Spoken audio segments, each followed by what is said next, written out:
And we're back.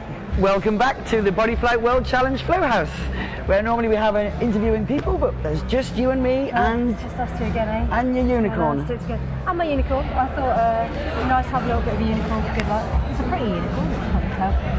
So anyway, we'll be watching the ladies, I think. Round 8. We are indeed.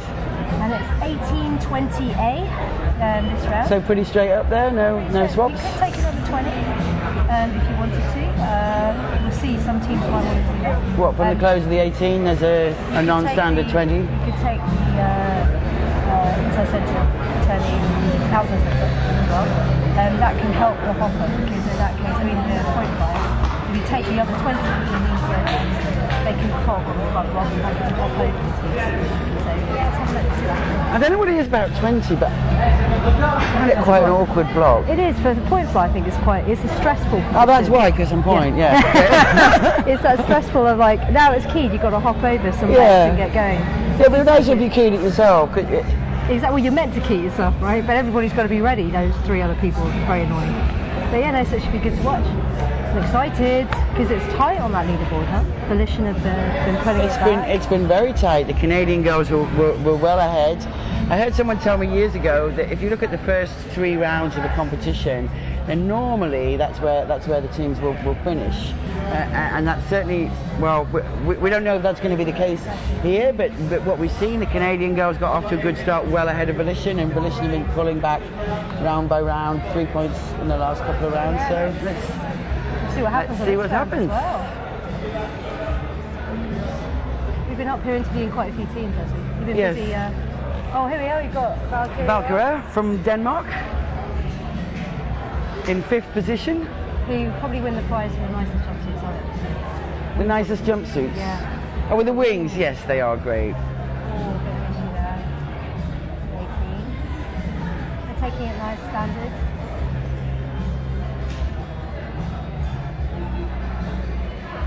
Yes, I love the way that they're not rushing anything. This team.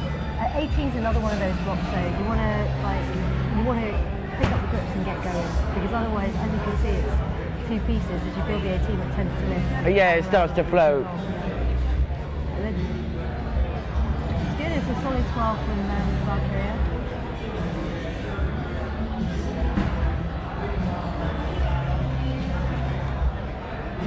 So nice clean 12, but they're surely going to finish their meet with no busts. Which is, yeah. It's always a great goal. You know, it's interesting what you choose to set your goals out in the meet. A lot of people choose an average, which is it can be a bit problematic. You see, then putting your happiness on whether you get a good draw or not. And goals such as having a clean meet, or I love SDC Remix wanted to beat one of the teams with the matching jumpsuits. Yes, exactly. Yeah. Look, the stunts are on now. It's looking good so far. Nice 18s.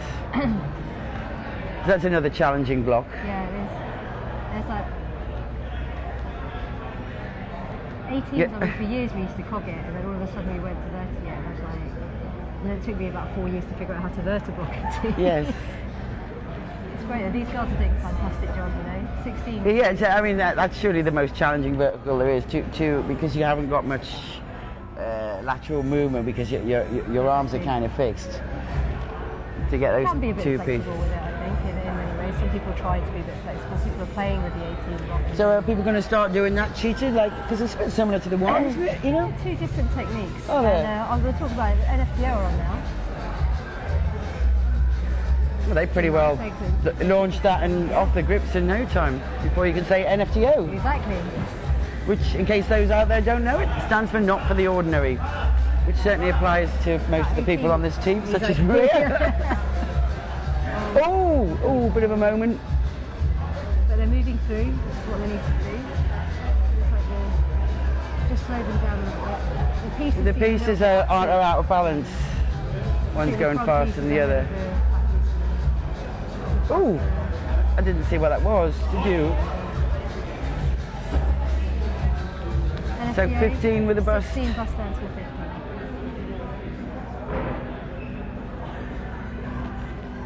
So 18 is one of those very difficult blocks, and you can have slightly different techniques on it. Some people like to swing them more.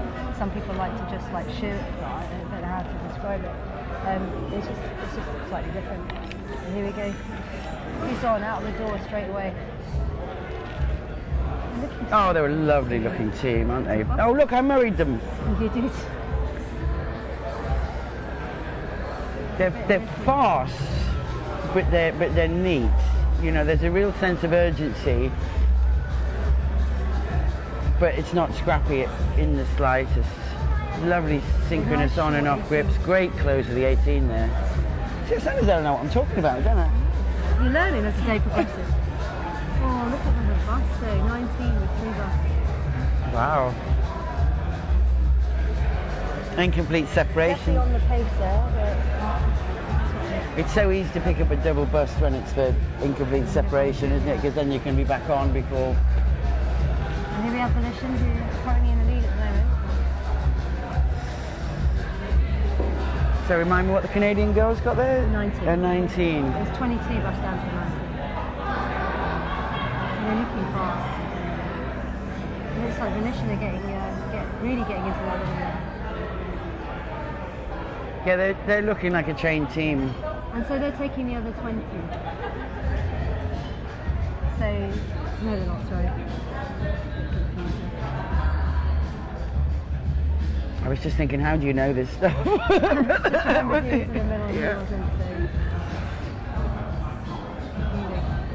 It's good, it's 21. Wow, and 21. Delicious, well done. Brilliant. So that was actually moving 1 point slower than the Canadians, but because they didn't bust, because they're moving slightly slower, then they actually took another 2 points off them.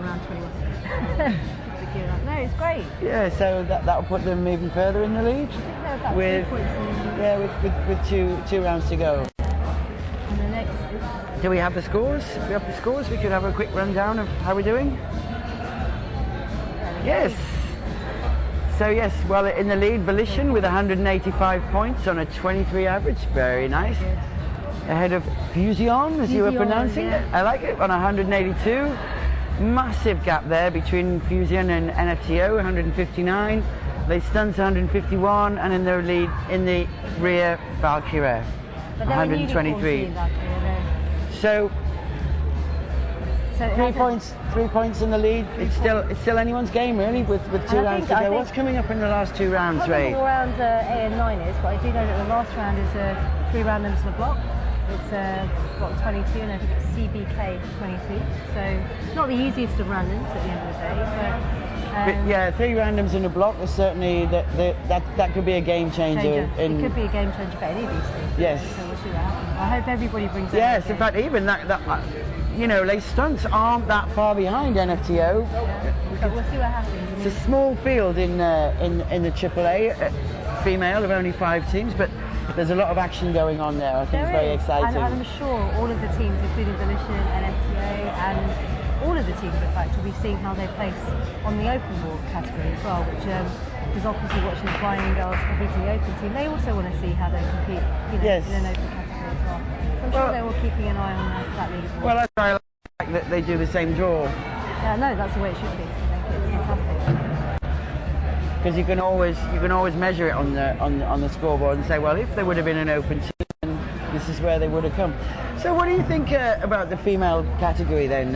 We're going to have a discussion on this later, but just while you're here, and as someone who's got a world meet medal in the female category, I think girls can fly just as well. Well, we all know that. Exactly. That's unquestionable. I think one of the issues, and when you address this question, it always comes down to me. Bottom line is funding. I think in many ways. Bottom line is funding. Funding. Yeah, it's all about the money. It is all about the money, because doing this stuff takes money and effort and time, and sometimes if there is a female category, you can go for funding for that female category, which is why some female teams form, just to do that. So I think you look at the people that are flying in the open category, how many females there are, and I think we should do a quick count at some stage. Yeah, that would to find out how many female flyers there are in the open category. That would be very interesting. I think you'll find it's just as even.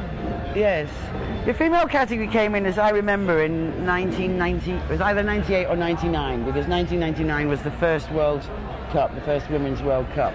And at the time I wasn't really for it, but I have to say I think it's changed the sport for the better, because we see so many really top level females. Yeah. on the open teams, which we wouldn't have seen without that. But anyway, we'll return to that debate later on. will. Hard though it is to shut me up. I think we're returning to Kurt.